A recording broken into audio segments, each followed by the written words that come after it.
I think we should start with our today's session. First and foremost, allow me to introduce me to the first guest of our today's session, Professor Mamnoor Rashid. Professor Mamnoor Rashid is presently a faculty of the Department of Journalism and Mass Communication from the University of Khulna. Professor Rashid has written chapters and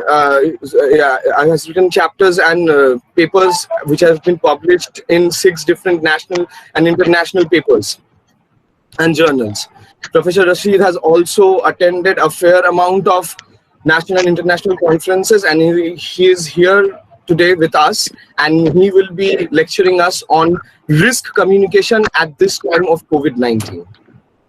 Our other guest, Professor Archon Mitro, he hasn't turned up yet, but a slight introduction about Professor Archon Mitro.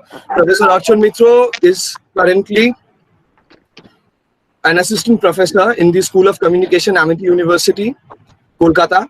He is also pursuing his doctoral thesis from the Center for Journalism and Mass Communication, Vishwabharati Shantiniketan, and his doctoral thesis is on environmental communication and the modalities of environmental communication. We would like to just roll on with today's program. But before that, I would now like to invite our convener of the whole Communication Researchers series, Mr. Saddam Hussain, Professor Saddam Hussain, who is the convener of the whole series. And I would like Professor Hussain to say a few kind words to all our participants here so that we can roll on with this program. Professor Hussain, over to you. Thank you so much. Good afternoon to everyone. A very warm welcome to all of you to this Communication Researchers Meet, a weekly meet series. On behalf of Education Welfare Society, Vidyarthi Manch, Bulbulan Foundation, and Ustad Bismillah Khan Trust, it is a matter of privilege that we have already completed 4 previous episodes successfully. This is our 5th episode. We will be inviting some more eminent young scholars. Therefore, you all are most welcome here in the meet. Let me welcome our esteemed resource persons and renowned young scholars for today's Communication Researchers Meet, Mr. Mamnoor Rashid sir and Mr. Archon Mitro sir. We are really delighted to have both of you as resource persons for today's program. My heartiest thanks also to all the members of the organizing committee who have given their valuable time for making this Communication Researchers Meet possible. I hope all of you will enjoy the sessions and encourage us with your interesting participation. With these few words, let me hand over the sessions to Mr. Samrat Datta to continue the sessions. Thank you all. Thank you so much. Thank you, sir. Thank you so much for your warm gestures. I am hopeful that we will be hearing a lot from you in the near future. Okay, so before rolling on with today's session, I would like to take a moment to thank all of the participants and the guests present here for today's meet. This is the 5th episode, as Professor Hussain said, of the Communication Researchers Meet, and we hope that there will be more in the near and the far future. The main objective of this meet is to make sure that the understanding of communication research, it doesn't stop due to this pandemic. What we believe at this point is that we believe to make a stable online platform that will help the future researchers, the present researchers, and the students of communication, and so that they can get benefited with this little endeavor. So with this, we come to an end of today's introductory session, and we will be now going forward to the speakers with their lectures. Our first speaker, Professor Mamnoor Rashid, will be speaking on risk communication at this time of COVID-19. As I have said earlier, Professor Mamnoor Rashid is a faculty of the Khulna University at Mass Communication and Journalism discipline, Bangladesh. He has 6 articles published in his name in national and international papers, and has also attended several international and national conferences. I would now request Professor Rashid sir to carry forward with his lecture for the day. Over to you, Professor. Thank you, Shamrat. Good afternoon, everybody. Today's topic session is risk communication during COVID-19. I'm Mamnur Rashid, Assistant Professor, Mass Communication and Journalism Discipline, Khulna University, Khulna. First of all, I would like to share two just proverbs or comments to renowned person, Stephen March and Sumaya Kedia, about their comments about COVID-19. One of them said, COVID-19, are you going to be naughty or nice to me? The second one, Sumaya Kedia, he said, with COVID-19, I believe it's God's way of telling us only human can save humans with humanity. This is really a true proverb. Risk communication. First of all, we have to know what is risk. Risk means hazard plus outrage. Here we see some of the pictures. Risk. Here there are operational definition. Humans being made up the concept of risk. It can be objectively measured. Assumption and subjective judgment are used. I don't want to share this risk methods to communicate a risk. Personalizing risk information, decision aids, framing, uncertainty, visual presentation, natural frequencies, and others. First of all, I would like to introduce about communication. We know communication, it happens between two people, imparting or exchanging information, any kind of information, the successful conveying or sharing their ideas and feelings. When the two people are exchange their share and ideas, and they understand is their sharing feelings, that is called communication. Here we said a model of communication. In every communication, there have an sender and receiver, and there's when the sender send their message, this message encoding, and then it decoding by receiver. And sometimes the receiver can get the feedback, and sometimes they cannot get the feedback when the message being disrupted or being vanished by noise. Here is an important model of communication, the Sharon Weaver model of communication. He nicely nicely said us about this model of communication. First of all, here is an sender who receives a message, and this message encoded by an receiver. This message encoded into this channel path and decoded by a messenger. But sometimes this message may be disrupted by noise. Risk communication. This is a traditional definition of risk communication: the exchange of real-time information, advice, and opinion between expert and people facing threats to their health, economic, or social being.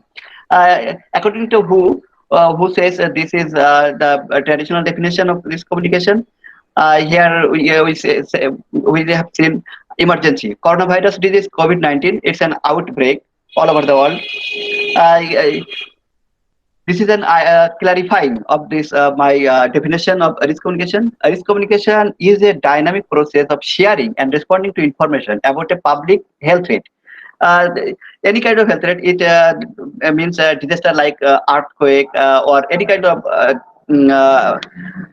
calamities, natural calamities, or like an disease, like we have known about the Spanish flu and like influenza, Ebola, all kind of. But now we are facing a tremendous virus. That means the all over the world is facing this virus. Now we are living in the pandemic age. Here we say listening and responding to the concern, sharing information, building trust and understanding, engaging everyone, and stable and communication. These are the Meaning of risk communication. Here are some features. Risk communication means risk assessment and risk management. When risk assessment it's science based, and the risk management possible policy based. Risk then risk assessment and risk management adding the risk communication in interactive of information and opinions concerning risk. Risk communication. Here are some tools. Identify, first of all, identify the hazard. What kind of hazard? Then assess the risk. What type of risk we have seen? Then develop a policy, and then implement this policy, and finally evaluate this policy. These are the tools of risk management. Risk communication. Here are some tools. Here are some tools. Don't oversure. Acknowledge uncertainty. Emphasize the process and next step. Give anticipatory guidance. Be regretful, not defensive. Acknowledge people's fear. Express through wishes. Give people things to do. Risk communication in disaster and emergencies and disaster period. We see when the people are getting a lot of information, they are denying this information, and then after stigmatization, they get a fear, anxiety, and avoidance. At that time, sometimes they feel helplessness, help sense, withdrawal, vigorous rehearsal, and then what is the message actually? It will be simple, believable, informative. In pandemic time or emergencies time or disaster time, the main motto of risk communication, every information will be simple and believable and informative, fast and visual. This information I have to going fast. If we don't get about the news today's infected people or the number of total death today, when we the day is past, if that tomorrow we don't have this news, actually we need it. First of all, this in pandemic the communication risk communications motto, every information is going to be fast. Effective communication during an infectious disease event, like this is we have passing this coronavirus time. This is an infectious disease. Risk communication for influenza events. We have seen some people. Here is an like an coronavirus attack them. Uh, 5 communication steps that boost operational success. That means when in this time we passing a hardship time, then the communication actually we benefited by this pure communication or solid communication. Then execute a solid communication plan. We have to then be fast source of for information, express empathy early, show competence and expertise, remain honest and open. Every time we have to be honest and open. For the audience judgment about your message, everyone, when you give them any information, the information have to accuracy and speed of release, and that means credibility you have to.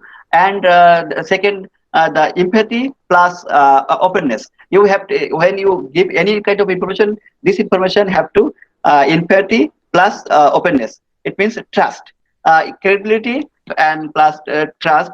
The two ways, then it will be a successful communication. Ineffective communication. When sometimes we faced ineffective communication, when the message is inaccurate, a mixed message, late information, over reassure, very much jargon we have seen in this pandemic time. We have familiar with new types of word like lockdown, face mask, and quarantine, isolation, etc.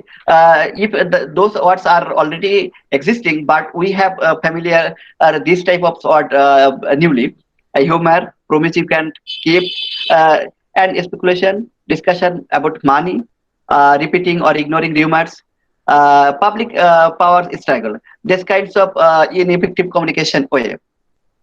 First message in crisis. In every crisis or every risk situation, an expression of empathy.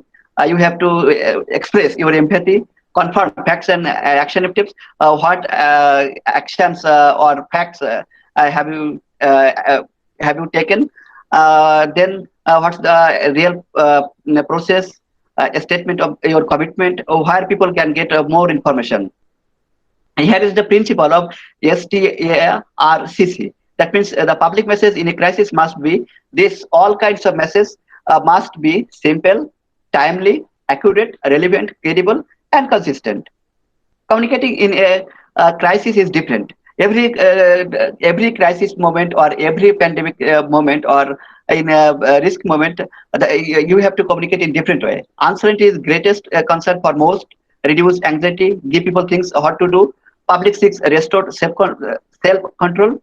Public must feel empowered. Reduce fear and victimization. What public will first ask? In this pandemic time, in this COVID-19 period, every people will first ask, are my family and I safe? What I have you found that may affect me? What I can do to protect myself and my family? Who caused this? Can you fix it? In every crisis or risk moment, these are the questions you have to may ask first. What the media will ask first in this pandemic time: what happened? Who is the charge? Has this been contained? Are victims being helped? What can we expect? What should we do? Why this happened? In this pandemic time, there are different kinds of media.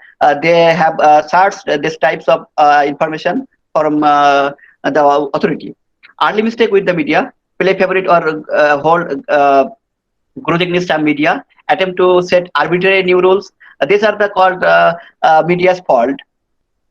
Media are affected by crisis too. Yes, I believe this. There are two pictures I have attached in my slide. These are two pictures in our Bangladesh Directorate of Health Ministry. They every day they brief the daily corona situations, how many people are affected and how many people are dead.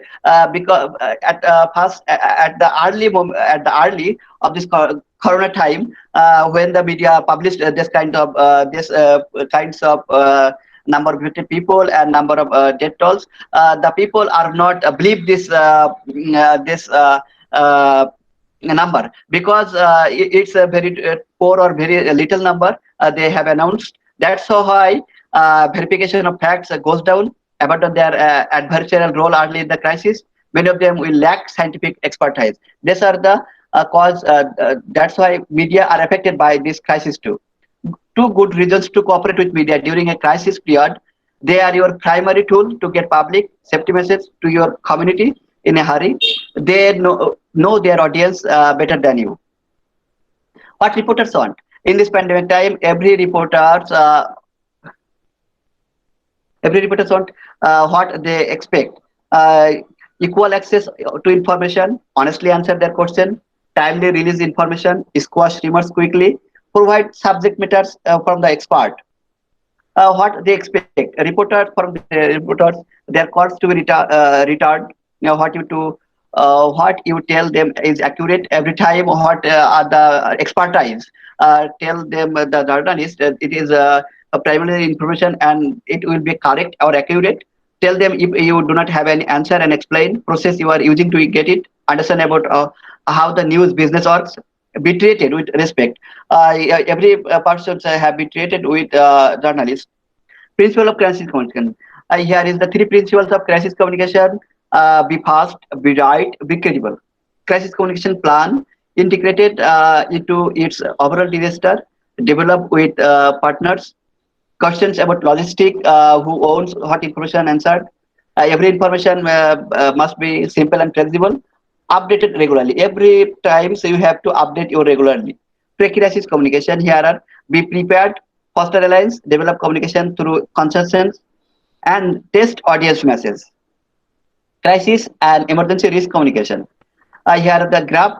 First of all, pre-crisis, initial, maintenance, resolution, and the last evaluation. This is the called crisis communication life cycle to facilitate and anticipate the needs of the public, the media and partners at the different stages. Each stage has unique communications and information requirements. Here are the crisis communication, emergency communication. As earlier I have said about this. Emergency risk communication principles. What are the principles? Here are I have mentioned 5 principles. Don't overshoot. Acknowledge that there is a process in place. Express your wishes. Give people things to do, and ask more people. You have to ask more people to get your information. Here I attached some pictures. You have to wash your hands when you get out home and enter your home. And all the people are wearing face masks. Here are risk communication do's and don'ts. Do provide all the facts you have when you have them. Say I don't know, but I can find out. Be empathetic within first 30 seconds your message. Be trustworthy and honest. Provide people multiple choices for action. Make a statement of commitment. Don't overshoot. Tell people don't be afraid. You have don't or do not in this pandemic or risk communication period. Tell people do not be afraid. Use jargon. Speculate to the facts. Use humor. Make promises you can't keep. Provide mixed or inaccurate message. Repeat or ignore remarks. Here are some of the risk communication books. They are all of my students. You have collect all of these books. Risk communication. Here I attached some books names. There are risk communication. This is third Regina and Macman. It's a wonderful books. And another books is a handbook by. There are two books published by Springer and Sales Communication. These all are the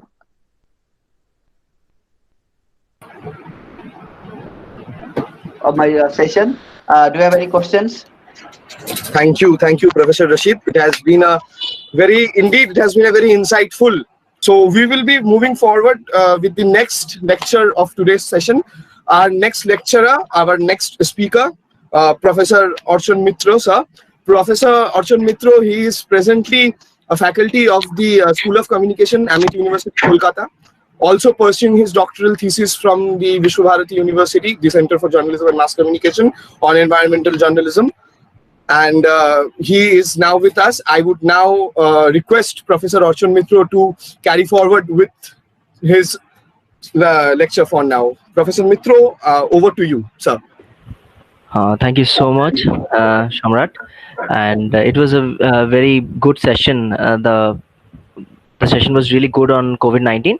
So with due ado, I would love to start my presentation. So we start with the, I think this is a topic which is, I think if I say that in India, people are researching on a lot of topics related to communication, and environmental communication is one of the least most researched topic nowadays. Why? Maybe the reason is that you do not have that much of future. People think that they do not have that much of future in discussion of these kind of research topics. So as I belong to this area of communication, environmental communication area, and I have been researching it for it in this particular field for the last 7.5 years or so. So that is the reason why I wanted to bring this idea into the community of researchers, those who are students. Some of them here are students of mine, fellow researchers, faculties. So today we are going to try and see that why environmental communication is one of the most sought out research areas of the future. Why it is so much important. So with I move. So there is a question I wanted to ask everyone who are present here. That is, what happens when you hit a deadlock in ideas? We are constantly, evolving as we have a very good cognitive presence, and as we are human beings, so we have a very important cognitive presence, and in due with that, I'm trying to say that what happens when you hit a deadlock in ideas, like you are thinking that I have a lot of ideas, and somehow snap and you're out of ideas, because people from here will not only go into research, will also go into public relations, will go into creativity, that is advertisement line, will go to journalism and reporting, writing. Some of you will take a career in content writing, some of you will take a career in all the creative areas, and media being one of the most creative areas there is. So this is an issue which has, I being a teacher for over 5 years, I have seen that students have been facing this deadlock issue for a long period of time. And I have done this in classes previously, that how do we deal with this deadlock. So basically we turn to environment for answers. Now you will tell me, sir, by environment, what do we mean? By environment, I'm talking about the natural presence, or apart from you, everything that exists, the air that you breathe, the water that you drink, the oxygen that you breathe, everything that is comprising of all the 5 elements is what environment I am talking about. So now you'll tell me that fine, how can environment be the answer? Like, okay, fine, professor, you are telling that environment is the answer to our deadlock, or going back to the environment, or turning to the environment, turning to nature. How can this solve a problem like this? So here I would bring out a concept which has been, used as a tool in a lot of areas in biological sciences and biotechnology. So this is the first time I will be using this kind of research in understanding how communication is so much important, how environmental communication research can take a turn if we start researching on this particular area and its links to our communication research. So, and links to biomimicry. So this biomimicry is a concept which I would like to share with everyone. Let me run the video. Train had a problem. It was fast, really fast, like constant bullet train had a problem. It was fast, really fast, like pushing 170 miles per hour fast. But every time it exited a tunnel, it was loud. The noise was coming from a variety of sources, but whenever a train sped into a tunnel, it pushed waves of atmospheric pressure through the other end. The air exited tunnels with a sonic boom that could be heard 400 meters away. In dense residential areas, that was a huge problem. So an engineering team was brought in to design a quieter, faster, and more efficient train. And they had one secret weapon. Eiji Nakatsu, the general manager of the technical development department, was a bird watcher. Different components of the redesigned bullet train were based on different birds. Owls inspired the pantograph. That's the rig that connects the train to the electric wires above. Nakatsu modeled the redesign after their feathers, reducing noise by using the same serrations and curvature that allow them to silently swoop down to catch prey. The Adelie penguin, whose smooth body allows it to swim and slide effortlessly, inspired the pantograph's supporting shaft, redesigned for lower wind resistance. And perhaps most notable of all was the kingfisher. The kingfisher is a bird that dives into water to catch its prey. The unique shape of its beak allows it to do that while barely making a splash. Nakatsu took that shape to the design table. The team shot bullets shaped like different train nose models down a pipe to measure pressure waves and dropped them into water to measure the splash size. The quietest nose design was the one modeled most closely after the kingfisher's beak. When the redesign debuted in 1997, it was 10% faster, used 15% less electricity, and stayed under the 70 decibel noise limit in residential areas. And it did all that with the wings of an owl, the belly of a penguin, and the nose of a kingfisher.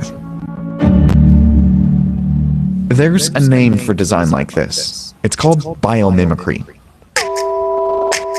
The people who design our world usually never take a biology class. Believe it or not. So they're novices in how the world works. That's Janine Benyus. Back in 1997, she wrote the book that coined the term biomimicry. It told the story of the innovations in computing, energy, and health that were inspired by structures in the natural world. Stick like a gecko, compute like a cell, even run a business like a redwood forest. Benyus has since worked as a consultant for various companies, trying to get them to understand how to take design ideas from nature. That might mean studying prairie dog burrows to build better air ventilation systems, mimicking shark skin to create bacteria-resistant plastic surfaces for hospitals, or arranging wind turbines in the same drag-reducing pattern that schools of fish swim in. Designers get inspiration from a lot of different places, but Benyus thinks many of them could benefit from looking more at the natural world. So there's a lot of sort of looking at what other people have done, and what they do is they look at all the others, and they get ideas. They literally do, you know, a lot of designers have lots of magazines that they look through. They tear those out, they put them on inspiration boards, but they're looking at other human technologies. Her idea was simple. Designers should get in the habit of bringing a biologist to the table and let them help solve problems by mimicking nature. And there are three main ways they can do that. You know, you can mimic its form or its shape. You might create a paint for a building that when it dries, it's got the same structure as self-cleaning leaves. Lotus leaves are notoriously great. They let rainwater clean the leaf because they have these bumps. The rainwater balls up on the bumps and then it pearls away the dirt. So that lotus effect is physical, and you can create a physical structure on the outside of any product. Imagine that on the outside of your car. Rainwater would clean your car. So that's mimicking form. But there's also mimicking process, the processes in the natural world. It might even be, you know, how you mimic how ants communicate in order to efficiently find sources of food. So I would stop basically this at this point. You can watch the video later on as you know, this is available in YouTube, so you can watch this. So what I wanted to say is that I ended at the point where she was talking about the mimicking process, the mimicking idea of the process. So herein comes its linkage with environmental communication, because we know that in class we have learned that communication is all about the process involved. So it's the process of exchange of ideas, information. So here we are trying to, you know, when you're out of ideas, so you can go back to nature and you can come up with all kinds of idea by just mimicking nature. Because as the great painter Picasso said, that there is nothing original left in this world. So whatever there is, it is there out in nature. So just by mimicking that, you can become a great at what you do, basically. So the new areas of environmental communication research that has, you know, I have been practicing for a longer period of time. So one is, the most important part is science journalism. Now, people who want to go into journalism, there is another field called science journalism, and let me tell you, it fetches a great hefty amount of, you know, salary after you have completed the studies. And then is bioeconomic studies. We'll come to what bioeconomic studies is. And then is environmental informatics and sentiment analysis in environmental communication.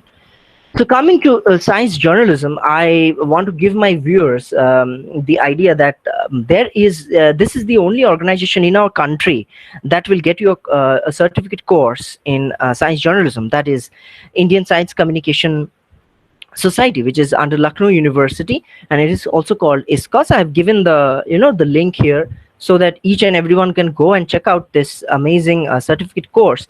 And they also offer you, you know, job interviews. They also give you opportunities to go out for job interviews, and you can give a job and you can become a science journalist if you want. Science communication and science journalism is another area which you can, you know, take up and pursue in your career. Not only going into mainstream journalism that we have been doing, a lot of people have been doing, and you know that the scope is, you know, being saturated. Okay, now coming to the next point is bioeconomic study. Now, after the biomimicry that inspired me into coming into, you know, the study of environmental communication. So I'm going to talk about bioeconomic study, which I have been conducting since 2012 July, in a place of called Noachor in West Bengal, where I have been conducting this research for close to as a decade. So you can understand how much data I have collected over the years. So by bioeconomic study, we mean that what happens. Like it's very simple. Like for example, if I go and ask, everybody will telling me that, sir, environmental communication research, oh my god, it's very difficult. If you go to the village and we have to start talking with the villagers and you ask them to know, see, dada, please do not harm the environment, protect them. So the first thing that they're going to tell you is, dada, ami to dine ekbar khete pai, mane I get to eat food once a day. With that amount of income, how will I help solve environmental problem? That comes after Abraham Maslow's more needs hierarchy, that is food, shelter, and clothing, and much later. So now, how do you solve that problem? Yes, there is a solution to it, and that is called bioeconomic study. Now, for example, a fisherman, there are lots of fishermen. You have seen in the Ganga catching fish. Most of you have seen, definitely. Now, you see that they will lay down their nets and they will try to fish. And one day they may be lucky in catching fish. The other day they might not be that much lucky in catching fish. Now, this bird called osprey is the master of catching fish from the river. Okay. Now, why river catching fish from the river by a bird is way difficult than catching a fish from the pond? Because a pond is it is stagnant, but the river water is not at all stagnant. It is always constantly moving. So this bird knows how to adjust its trajectory, and it will know at what velocity the fish will be flowing and how much deep it is inside the water. So that much of information collected in that tiny brain of that osprey will give him the idea to go and catch this prey. Now, if a fisherman understands the working of an osprey, then I'll tell you that the fish knows where the school of other fishes are. The bird will know where the school of other fishes are. So if you make the bird your friend, instead of fighting with it and trying to encroach its own environmental area, if you try to be friends with it, it will definitely help you in catching more fish or knowing where underwater, because you as a fisherman, you cannot go underwater and watch where the fishes are. So why not take the help of an osprey and go there and try to do? And we have successfully used this model there in Noachor, and we have done excellent research work, and we have got the follow-up of the research is amazing. Same it goes with bumblebee. It is the help. It helps all the people, the farmers, to pollinate, because without pollination you won't get any so manual pollination using of pesticides can be reduced if you have a bee farm attached with your all the fields which require pollination, all the fields that you require pollination. And the swallow is a bird that eats over 1,500 mosquitoes in a day. So mosquitoes are the favorite food of a swallow.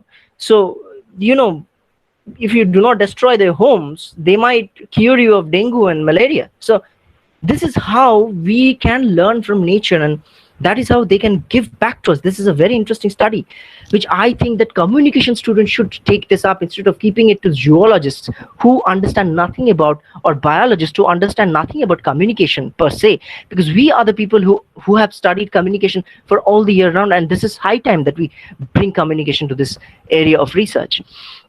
Now, coming to environmental informatics. Now, informatics is a tough term, difficult to understand for you. So easy term, that is information. Now, we know that from data we derive information, and information is everything around us. Like, it is always information. Like information by, I'm stressing on the word in separately, and formation, meaning it is always forming, even if you don't want to. So I took up this research where I tried to understand that, for example, that we can say that environmental pollution directly affects human development. Say, this is a huge question. If I ask you, you won't be able to answer that. Is it possible that environmental pollution will affect human development? You will say, yes, sir, it does affect. But if I told you how much, that is the question I'm trying to understand through environmental informatics, through use of secondary and primary data. So in my research, I've come up with this part that where the result says that 1% change in environmental pollution will affect 59% change in human development. So that is a huge, I can, like, predictability study is what I'm talking about. Like environmental informatics is a huge area where you can, you're wanting to publish something in a very good journal. You are looking for a breakthrough in a good journal with a Scopus index. Now, these are the kind of research that you have to hint on. Otherwise, you won't be able to always get over with a qualitative research which has a very descriptive base. So research like this needs to be the part of the future. Now, people here, I know it's difficult that just a slide explaining this. Anyone who can come back, who can contact me later on, and I will definitely be happy to make you understand and share the details of all my research, and I've been doing for the last 10-12 years. So anyone can come to me and I will explain what environmental informatics is. This is just a small example which I'm giving for this. Now, coming to very interesting research idea where we talk about sentiment analysis and environmental communication. Now, this is part of data journalism. Now, what do you understand data journalism? Data journalism is where we extract or mine data we think that is relevant for certain amount of studies. So what I did was I extracted data from online sources. Online sources data extraction I did. You can see on the picture on the left hand side is my survey area from where all I extracted the data from. And you know what I did? I tried to calculate the sentiment of the people. Like sentiment, what by sentiment you mean that there are basically, two polarities. Either the people who are sharing the information are too positive about it, or the people who are sharing the information are too negative about it.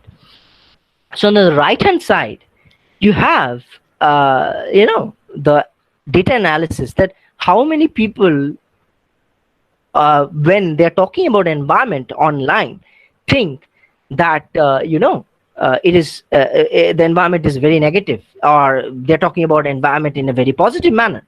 So this is how also you can come up to the area where you can talk about sentiment analysis, and you can talk about communication per se, because it's also information, and that communication is a building block of information.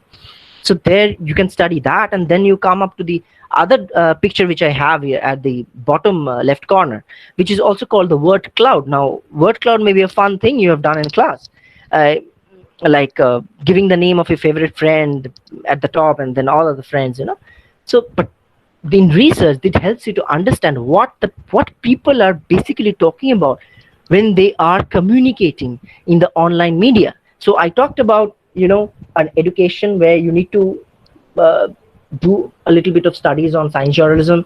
You can come up with a very good research idea that is physical. Then I talked about something which is very practical. We talked about biomimicry. We talked about bioeconomic study. And then what we're talking about is that we're talking about sentiment analysis, where you can do a lot of analytical studies as well as in environmental informatics. So here is what I end my presentation with, because we are already out of time and we need time for question answer session also. So I would love to hand over it back to the presenters, and this is my contact ID. So if you want to contact me regarding the research work, or you have an idea, please come up to me. I will give you the platform to carry it forward, and we can do some research which is relevant for the future. Traditional media is done and dusted. It is over. Please try to think something new, innovative, and then only I think you will be noticed. Otherwise, you will also fall back into the same pile of graduates who are just graduating out because they are just mass communication students. So you need to contribute back to the environment that you live in. Thank you so much. Professor Rashid, there is a question from my end, which is, as you talked about risk communication and the factors of risk communication, my question is that how does the social media and the fake news affect in risk communication? Are you hearing to me? Yes, you're clear. Thank you. This is a good question. In this time, basically when in every crisis moment or crisis situation, fake news and rumors are very devastating, all kinds of types, because this fake news is also a risk in this pandemic moment. And I add something here. In this risk communication, when the any kind of rumor or any kind of fake news in social media are spread very fastly, and then it adding another ingredients in into risk. When we any kind of when you get any kind of information from the authentic media or traditional media, then at the same time when you get this kind of fake news from the social media, then it will be uh, then it will be fallen you the second time risk, I think. Thank you. Yes, Professor Rashid, thank you. We got you. I guess we have got the answer to that question. When it comes to risk communication, I think that the PR portion, it has to be very strong. A person has to be a very strong on the PR part. If the PR part is not strong, I guess that it will be a hefty amount of problem. My question is that risk communication is basically of four types: public Yeah, relations, stakeholders communication, outreach and management. outrage management, crisis communication. We all know that crisis communication, you have explained it so beautifully that we all understood it. But so my query is that it affects the public relation also, right? So in the Yeah. case of public relation, why there is high hazard and low outrage of the people? Why people's I mean to say that in public relation there are lots of high hazards, but there is not that much of outrage. There is very low outrage, and why is that so? Why? My query is this. Thank you. In public relations, because the essence of public relation is taking to people who are not interested. That why the uninterested people is a huge number. So high hazard, low outreach communication is likely to make a heavy use of mass media. The barriers to be surmounted include audience attention. In public relations, is actually there is a high hazard but low outrage, because the essence of public relations is talking to people are not interested. The interested public is a huge group. So there is occurred high hazard low outrage. This communication is likely to make heavy use of mass media. I think the barriers to be surmounted include audience inattention, audience size, mass media resistance to need package everything into a short bite. That's why in public relations uh, is there in high hazard but low outrage. I think you got my point. Yes, yes, yes. Thank you, sir. Thank you so much. You are I welcome. hope Ainesha, you have got the point. So moving to our next question. Yeah, This is yeah, for yeah. Professor Archun Mitra. Shudipta Das, he is asking Professor Archun Mitra that my question to Professor Archun Mitra, you mentioned that the traditional media is disappearing. Is it really so? People still wait for newspapers to get a detailed analysis. It will be very helpful if you comment on this. Yes. Sudipto, I did not say that traditional media was disappearing. What I meant by traditional media is that traditional media research. We have done so much research on traditional media that basically it has become a point of saturation. What is the effect of newspaper on this? What is the effects of newspaper on that? It has become so much saturated that now when you are looking at the future of research, there is very little scope for research on traditional media backgrounds. Now if you want to research on newspapers, definitely the new area of convergent studies on newspaper would be e-newspapers. So newspapers are what can be the future of newspapers. So those are the research area that you can work on, not on the traditional areas of traditional media. So by traditional media disappearing, not possible, because no media, apart from telegram, yeah, which has disappeared, still now we are also going forward with all other traditional media. But what I'm trying to say is, if we look at traditional media research from the same point of view that we used to look at 10 years back the line, 10 years back, then I think we are regressing in form of research, and we are not progressing. So by progression, we mean to move ahead with the traditional media, to look forward into how we can improve, or we can reinstate the traditional media in a new and better format for the future. So that is what my the meaning for it was. Thank you, Shrudipta, for the wonderful question. Really wonderful. Professor Mitra, I have a question in this regard to you as well. We know that environmental journalism is, I believe it's a sort of activism as well, where people fight for the environment. So at this point of time, we know when the fourth estate or the fifth estate, there are some agencies and some houses which are biased to the incumbency.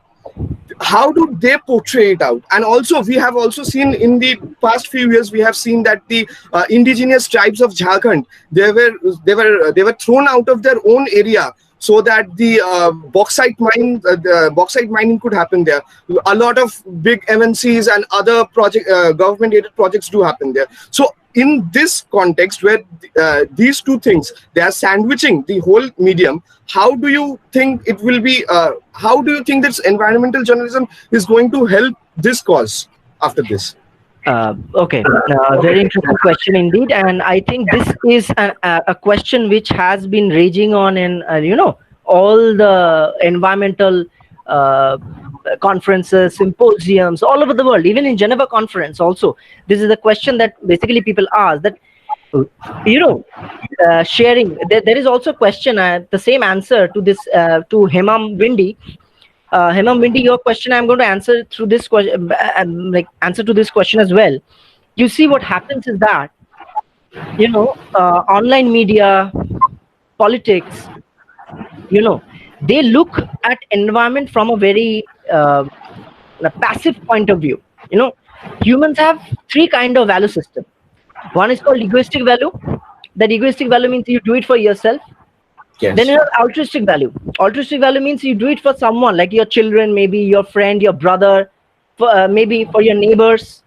But there is another very important value which is called the biospheric value. That is, you do it for the environment itself. So transforming people from the egoistic to the biospheric value is something all the politicians, all the activists, environmental activists have been trying to do for a long time.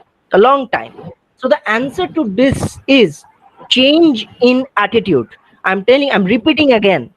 The answer to all your queries is change in human attitude towards environment. Now, how to bring change in human attitude? My research, my PhD thesis is on a model which I have come up with, where I have addressed this same issue, and I have successfully come up with a working model where I can change a human's attitude from the egoistic to a more pro-environmental attitude, so that you are not passive just to show off in social media that you can share something on environment, and that means that you are pro-environmental. No, it doesn't happen. Until unless you convert that idea into action, you are not contributing back to the environment. That you have to understand first. Next, the question on politics. There is something called green politics. There is something green politics. Green politics may have been introduced before, but I know only one person who has enforced it brilliantly. I throw it back to all my students, the person who has won an Oscar and a Nobel. Can anybody name the person who has won the Oscar and the Nobel? Bernard Shaw. Yeah, another one. Another name. One, I guess, Bernard Shaw. No, there is two. This person is a politician. His name is Al Gore. Okay. Yeah. So Al Gore, came up with this concept where he introduced green politics into his agenda, where he lost to W. Bush. Yeah, he lost to George W. Bush on that area. But he is one of the pioneers in bringing green politics into the fray. So you might find some answers reading his work on how he has done green politics. So how we need to follow the green agenda when we are talking about, green politics. And we also can include bioeconomic study into it, so that we also can have an economic gain from thinking about environment. Not only that environment is something very volunteeristic, we can also have a economic gain from it. The model is also economic in nature. It should be economic in nature. so that we can earn from it, also from the environment, and also we can give it back to it. So it's kind of a circular economy where nothing is wasted, when nothing, zero emission, nothing is wasted, circular economy. Okay, so I hope I have done justice to your answer. Sorry, Yes. Of course. My next question, again to Professor Mitra, is from Iman Pal. Iman is asking, why there is not enough institutions aspiring students for this sort of discipline in the curriculum? Yes, very good question. There are institutions, but unfortunately they are not in our country, but there are institutions like Environmental Communication Division, ECD. You can check it out, Environmental Communication Division. Then you have International Communication Association. We also looks after environmental communication as a forefront. And there are institutions like WII, Wildlife Institute of India. There are institutions like the Forest Research Institute, which is in Dehradun. And we also have Geological Survey of India. And there are a million other NGOs who are working on the same areas. But for students to aspire, yes, I might be fighting for this particular to bring this into curricula, trying to bring this into curricula. I have, Bardhaman University has a specialized area on, if any student from Bardhaman University is present here, who's currently doing mass communication, there is an area on environmental communication in their syllabus. So yes, little by little, we are also trying to find out a little more about how to bring environmental communication in the common curricula for the students, and so that you can be an aspiring person in that particular field. I hope that helps you. If you want to know more, Iman, you can contact me personally as well. I might help you, if you want to see a career in it. Over to you, Shamrat. Thank you so much, Professor Mitra. Iman, I think that your question has been savored. So we don't see any more questions. So I guess with this, we come to an end of today's episode of the Communication Researchers Meet. I would like to thank all our guests, participants, and everybody present here today. Thank you to our two esteemed speakers, Professor Archon Mitra, Professor Mamnul Rashid. It has been a wonderful afternoon sitting alongside you people and knowing about so many things about the risk communication and about the environmental changes, impacts, and the research. And everybody is, as you know, that this is a series of episodes that will be portrayed every week. So everybody is welcome for the next series, for the 6th episode in the coming week. And till then, stay home, stay safe, and a lot of love to everybody. Thank you so much. Thank you.